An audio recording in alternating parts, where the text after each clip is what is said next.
I'm supposed to do introductions. My name's Robert Forster, Paul Kelly, and Paul's written a fabulous book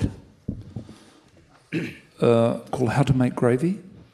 And for the next hour, I'm going to be asking Paul some questions about the book. And I've read the book over the last couple of weeks, loved it. Thank you. And it's the most, it's a personal statement. There's probably outside or different to the songs that you've written. And over the last week or so, last couple of weeks, you've been doing a lot of mainstream media. And I wonder how it is to have written something so personal and to be dealing and being interviewed by a wide media, and how that feels. Well, it's still early days. I just started, and it is a bit different. I mean, when you get interviewed for a record you've put out, you do get asked. You get asked personal questions anyway. Yeah. And I guess I'm often pointing out to interviewers, well, my songs are fiction, so these personal questions you ask me aren't that relevant. I haven't really got that to fall back on anymore. So that's what I mean. So I think I'm still working it out. I didn't quite know what I was doing when I started writing the book. The book happened by accident. At some point I realised this is an autobiography, this is a memoir, and I felt I had to honour that and be frank and forthright where I could. And so I understand that if I'm going to go out and talk about the book, I'm going to get asked probably more personal questions than usual. So, but how's it going so far? I had a tough one with Kerry O'Brien. Yeah. But you came out of it very well, because people have... I didn't see it, but I've read the transcript, and I've met people that saw it, and everyone thought you were great. You know, the way you handled it and what you said. Yeah, in retrospect, I think I maybe blocked him a little bit, which is, I think he was doing his job, and so I thought I was prepared for some of the questions he was asking, but I wasn't prepared for question number 5 and 6 and 7 on the same topic. So... but I think it was actually good for me to do that, because I think I learned something from it. And so how did it come about? Well, it started with music. It started with really started with a series of shows called the A to Z shows, which I started playing in 2004. And the first one I did was at the Spiegel Tent in Melbourne, and my understanding at the time was that it would be a one-off event, and I had this, sort of silly idea to sing 100 of my songs over 4 nights in alphabetical order by title, and I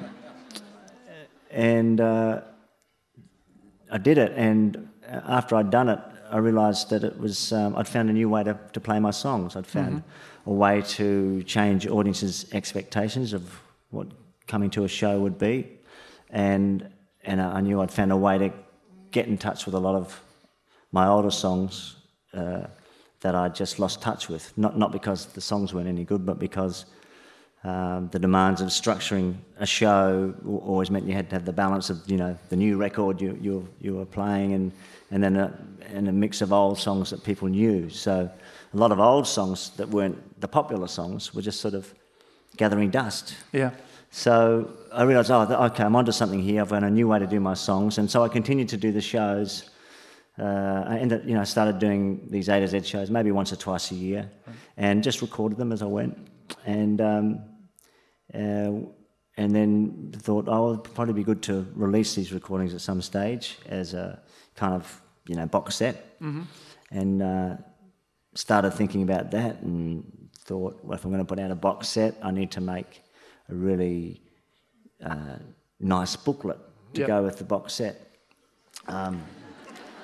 So you know, so I thought, well, maybe I'll write some liner notes and, you know, some notes on the songs, talk about influences, have some pictures, and I sat down, you know, with the alphabetical order in mind and started writing some notes on Adelaide. Yeah. And I wrote a couple of pages, and then I thought, okay, I'll write on the next song, and then I realised, oh, this could be a book. Yep. So it really changed. The booklet became a book. Right. I've now had the problem of working out what to do for the booklet with the box set. So I just made a whole lot of pictures. Right. And did you write the song? You do the songs in the show from A to Z, and you started with Adelaide when you were writing the notes. Did you then write? Is the book written in order, or did you start? You know, like, did you get to B, and then that clipped off a song that starts with S, and then, or did you write it in order? I pretty much wrote it in order all the time, thinking I might have to write it out of order. I wasn't sure whether I could sustain just writing it in order. Right. In fact, a friend of mine suggested, maybe at some point you can start writing from Z backwards. Yeah. You know, if you're struggling. But it seemed to be, I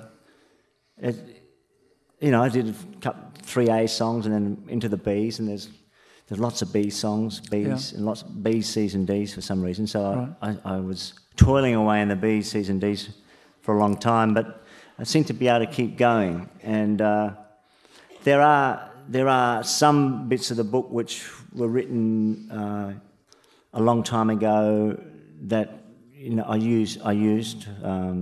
There's some tour diary entries that were written at the time that I went and adapted, but I started to get a plan of how things would work. So I wanted to keep writing it in order so that I could just keep a